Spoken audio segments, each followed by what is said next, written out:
baby's laugh.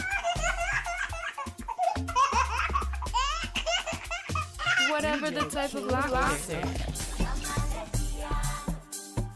WADR 94.9 FM is for you. It's for you.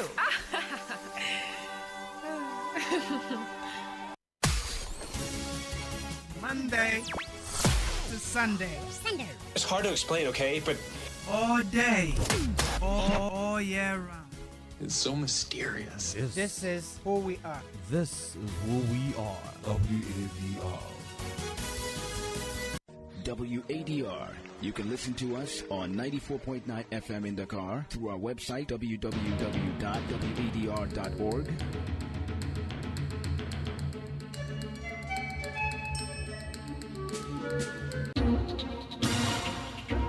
WADR. Promoting dialogue. It's May Day in Dakar, 1 p.m. in Porto Novo. Good afternoon and many thanks for staying tuned to West Africa Democracy Radio, broadcasting on 94.9 FM and worldwide on wadr.org. Welcome to Newslink, and here are the top stories. Over 2 million voters in Mauritania head to the polls on Saturday to elect a new president, with incumbent Ghazouani seeking a second term. Pro-military supporters in Burkina Faso protest against alleged bias reporting by certain media outlets. Monsieur le Directeur Général, la Coordination Nationale des Associations... Mr. Director General, the National Coordination of Citizen Vigilance Associations is deeply concerned and wishes to bring this letter to your attention regarding certain recent content broadcast by your media. Civil society organizations in Guinea demand independent investigation into the death of General Sadiba Coulibaly. And Liberian President Bouakai says his administration will not do business as usual. From day one of the ushering in of my administration, I came to view the moment as a golden opportunity for the opening of a new and clean chapter. Please stay tuned for details of these stories and more. Here is Augustine Coley with Newslink. Many thanks for joining our broadcast, and a warm welcome to our listeners in the Gambia, Ghana, Liberia, and Sierra Leone. We begin in Burkina Faso, where pro-military supporters have taken to the streets in protest against certain media outlets. These demonstrations highlight the growing tension between the government and the press. The protesters, who gathered in front of several media offices, including the private television station BFR in Ouagadougou, expressed their dissatisfaction with what they perceive as biased reporting and lack of support for the government's efforts to combat terrorism. Nader Titi reports.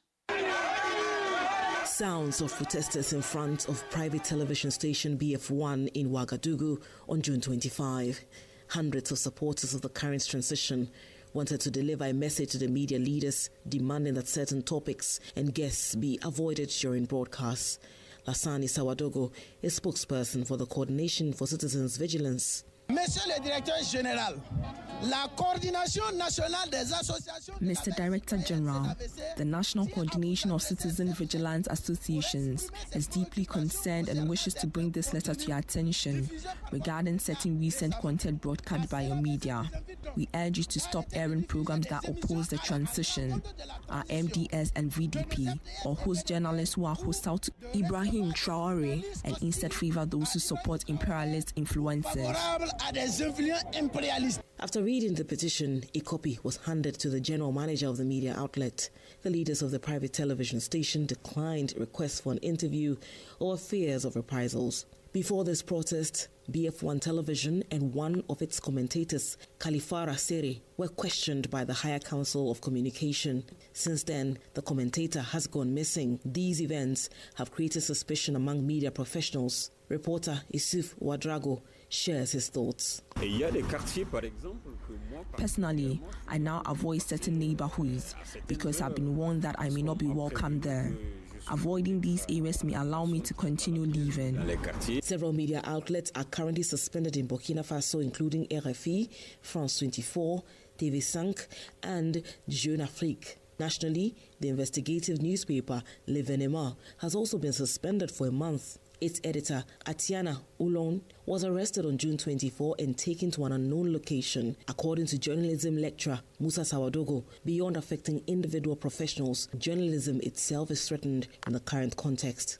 Nadedetete fight that report. Meanwhile, the Burkinabe Transitional Legislative Assembly has authorized the privatization of 3 companies.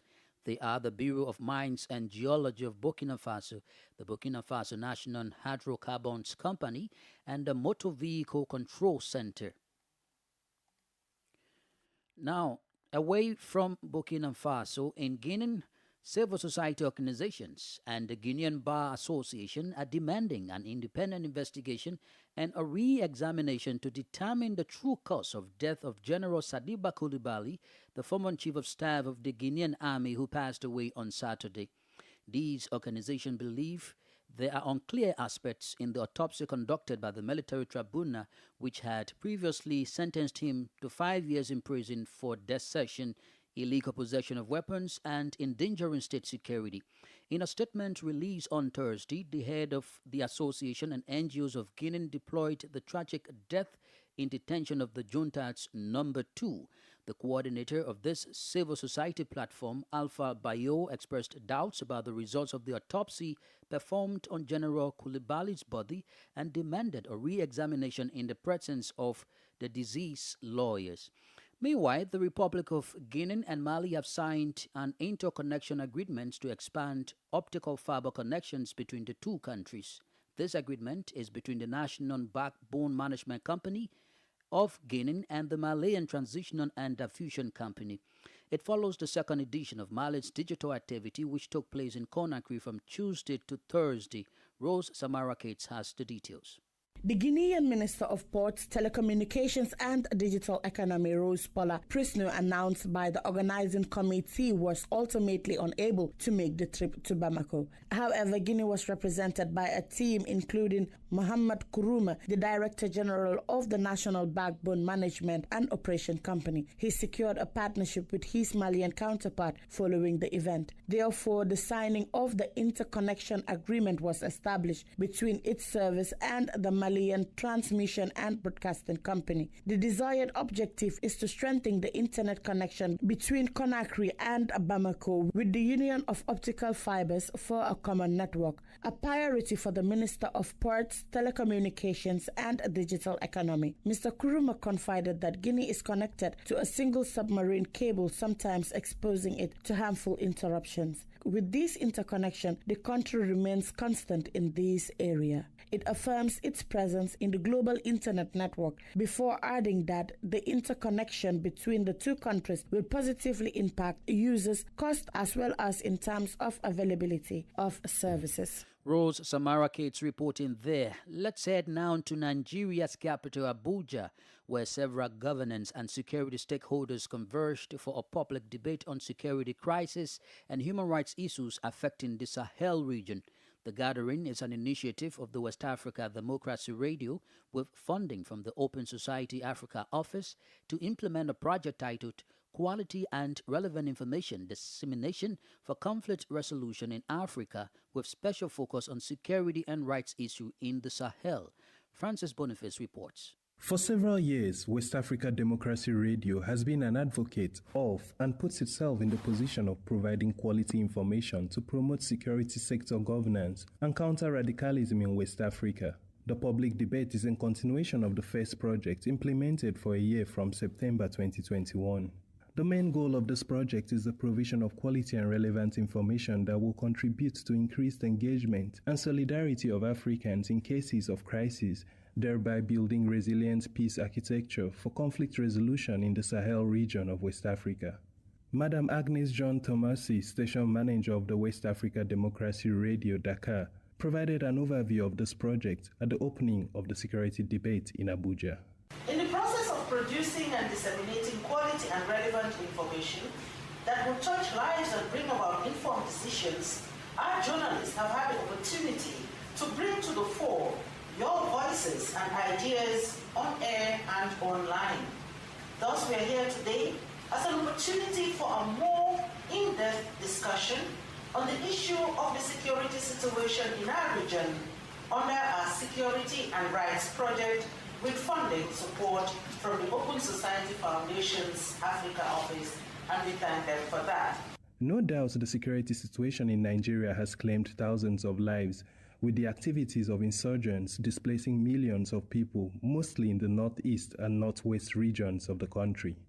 During their separate presentations, various experts argued the root causes and impact of insecurity threats, particularly in the Sahel region, while proposing strategic approaches needed to address the prevailing crisis. Setting the ground for the debate are Senator Iroegu, convener of Geopolitics Series, and Dr. Margie Peters, Country Director of Equal Access International Nigeria. There's an absence of a strong government framework, and most of the time when we're looking at organized armed groups, there is this notion of saying the people who occupy take charge and are in control of ungoverned spaces. There are no ungoverned spaces anywhere. There are places we have government's presence and visibility.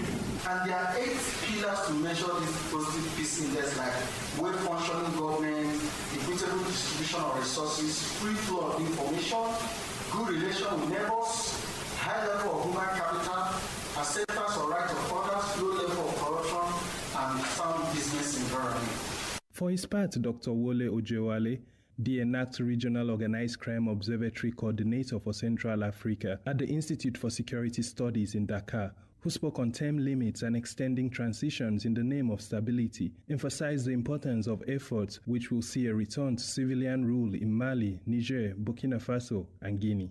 Where none actually exists. And it is on that note that I think anything that is going to fast-track democratic transition in Mali, in Burkina Faso, and Niger, it's for the good of all, and it should be expedited to bring this country back to democratic government and to also fully integrate them back into ECOWAS. Gerd Peters, Executive Director of Clean Foundation, highlighted the difficulties in securing unmanned borders, just as Kemi Okenyodo, Founder and Executive Director, Rule of Law and Empowerment Initiative, noted the roles of CSOs in this issue. Communication barrier was what I started with in terms of differences in language, culture, administrative practices can increase more smooth collaboration.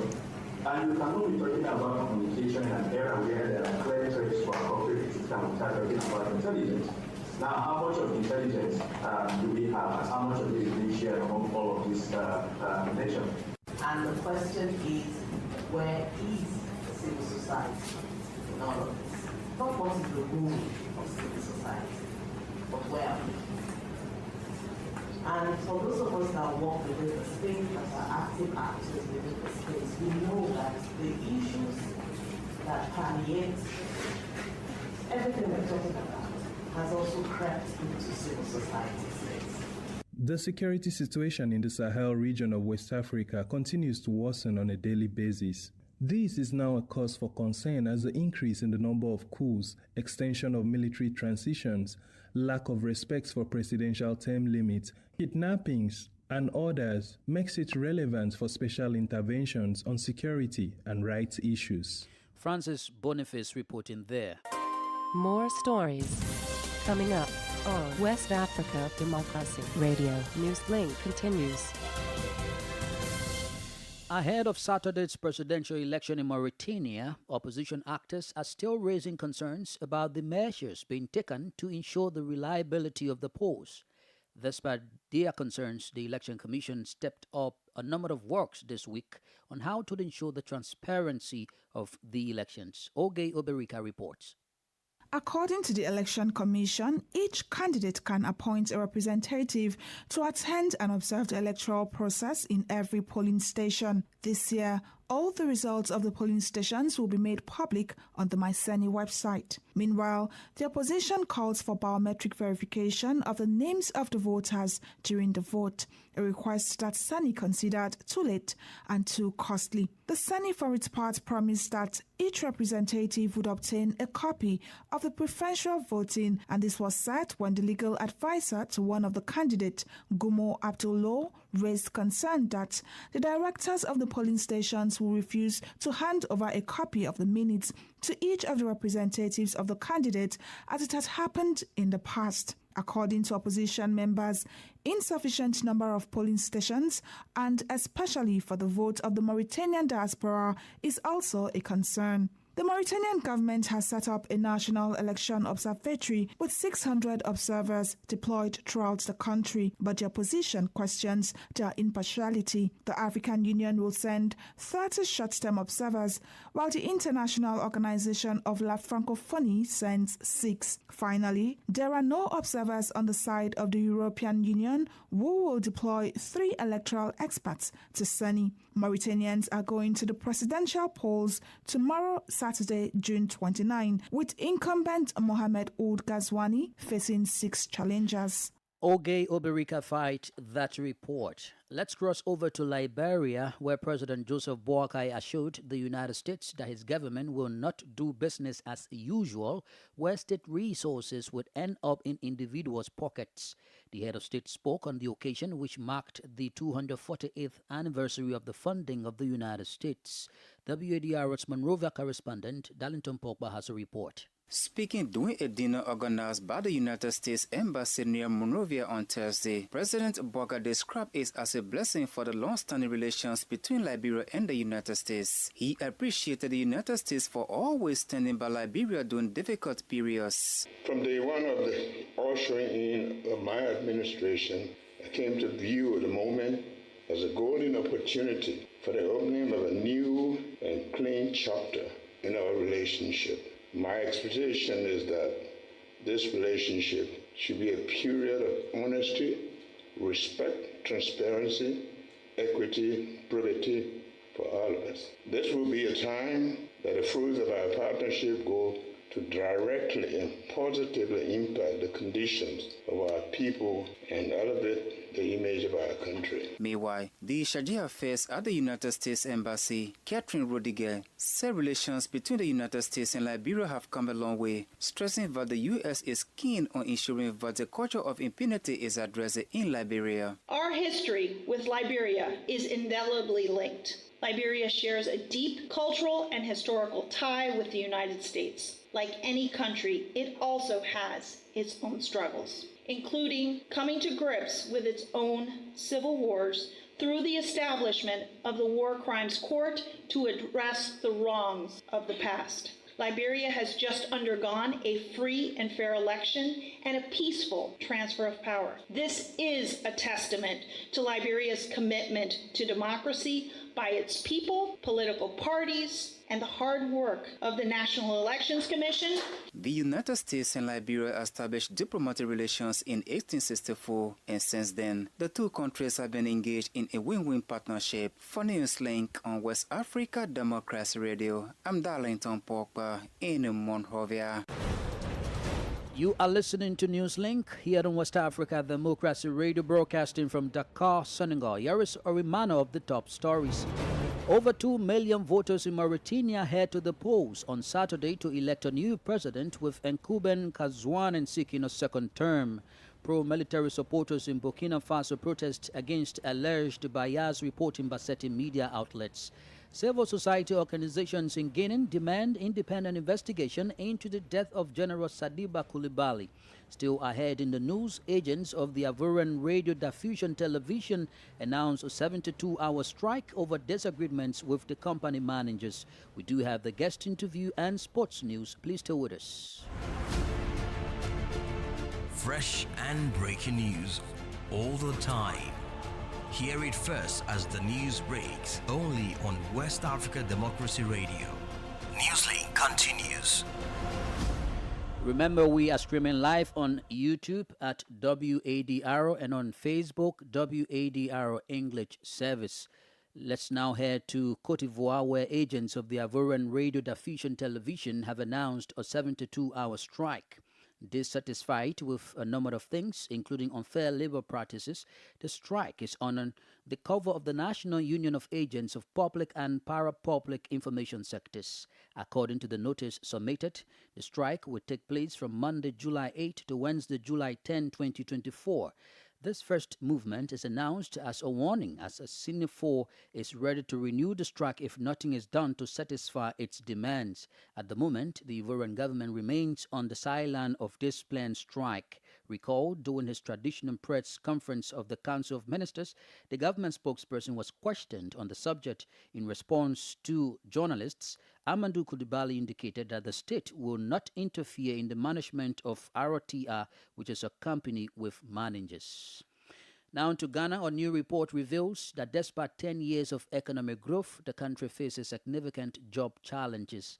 The report, produced by the UNDP in partnership with the Ghana Statistical Service and the National Development Planning Commission, shows that 75% of workers are in the informal sector and youth unemployment remains high. Eche Atisu has the details. Despite impressive economic growth over the past decade, Ghana's workforce continues to face significant challenges. The informal sector dominates the labor market, accounting for a staggering 75% of the workforce, while youth unemployment remains a pressing issue. That's according to the latest Ghana Human Development Report 2023. A collaborative effort between the United Nations Development Programme UNDP, the Ghana Statistical Service, and the National Development Planning Committee NDPC. The report further reveals that 65% of young people aged 15 to 24 are grappling with unemployment, warning that this alarming trend poses grave risk to Ghana's long-term development goals and underscores the urgent need for targeted interventions to foster inclusive economic growth. The report, titled The Future Value of Work in Ghana, Pathways to Sustainable Jobs, emphasizes the need for Ghana to align current opportunities for future work demands. Strategic investments in human capital and infrastructure are crucial for creating a conducive environment for sustainable job creation. Angela Lusigi, UNDP resident representative in Ghana, stated that for Ghana to achieve its long-term development goals and reduce unemployment, it is crucial to invest in both building human capital as well as enhancing access to technology and digital infrastructure for all. Government statistician Professor Samuel Kobina Enin echoed these sentiments, highlighting the interconnectedness of work and human development. He emphasized the need to reimagine academic programs to include STEM or STEAM education and entrepreneurial training to prepare the youth for future job markets. The report also calls for regulatory simplification and targeted training to formalize the informal sector, thereby creating stable job opportunities. Eche Atisu with that report. Politics, analysis on major news, social matters, and all. This is A Guest. Let's take you back to Nigeria, where experts at the ongoing security debate say 3 types of conflicts are identified and analyzed for West Africa. They are agro-pastoral conflicts, intercommunal conflict and struggles, and forest frontier conflicts, increasing the risks of terrorism and cross-border threats. The gathering is an initiative of the West Africa Democracy Radio with funding from the Open Society Africa office to implement a project titled Quality and Relevant Information Dissemination for Conflict Resolution in Africa, with special focus on security and rights issues in the Sahel. Dr. Majek Peters is the executive director of Equal Losses International Nigeria. He provides analysis about the situation in an interview with WADR's Abdullahi Hassan. I think not just in West Africa, but if we're looking about conflict triggers, the struggle for space, the struggle and the fight for resources always tops the list. And if we're talking about resources here, resources are resources. Natural resources that a nation is endowed with, personal resources that people pry at and they want to get. So normally not just West Africa, the whole conflict triggers we've seen all around the world. The First World War, the Second World War, the impending Third World War are all influenced by our struggle and our crave for resources. So the resource dynamics and the strength and struggle for manipulation and the control of resources is what have led to a lot of wars. Resources is power. So that has always been the case. Can you paint a picture of how this quest plays out in the Sahelian countries of Mali, Burkina Faso, and Niger, and how you can relate that to the situation in Nigeria, for instance? You know, the truth is that even when you have people agitate for a change of government, Why do you think some people do that? I'll give you an example like in Nigeria. Now, many a times when we go into politics, people don't look at politics from the perspective of manifesto. They don't look at politics from the perspective of your ideology. They don't look at politics from the perspective of what you're competent and capable of doing. They look at politics from the perspective of affiliation. How am I affiliated to you? Is it on ethnic, regional ground? Is it tribal? Is it religious? Is it party? And when you look at all of this, it is for personal benefit. And that's what has happened. And even when we have overthrows, why do you think in places like Niger, when the military took over, people got on the street and they were jubilating and celebrating? It's because there has been a dearth of access to resources. People don't have access to resources that belongs to them naturally.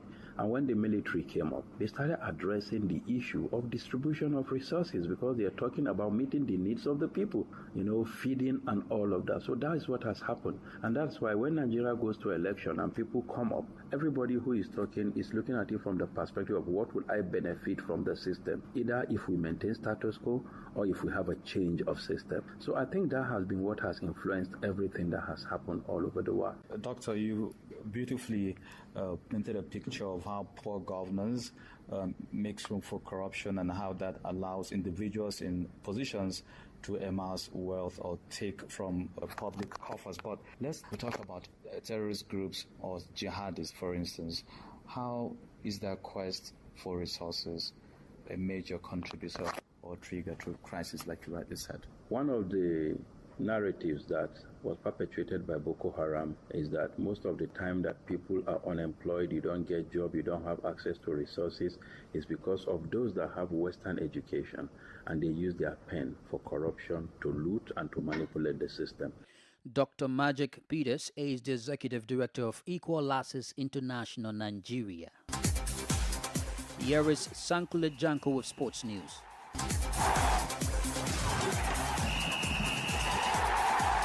Hello out there, a warm welcome and thank you for joining us. English Premier League side Newcastle United will banish Gambian international Yankuba Minte to the youth team if he refuses to leave the club this summer. Now the transfer row with the Gambian international has escalated. Minte wants to join Everton, who have held talks with his representatives but have yet to agree a fee with Newcastle and are unlikely to do so this week. Newcastle's desire for a quick sale is fueled by concerns they will be charged for breaching PSR rules if they don't sell players by Sunday's accounting deadline, which could lead to a points deduction.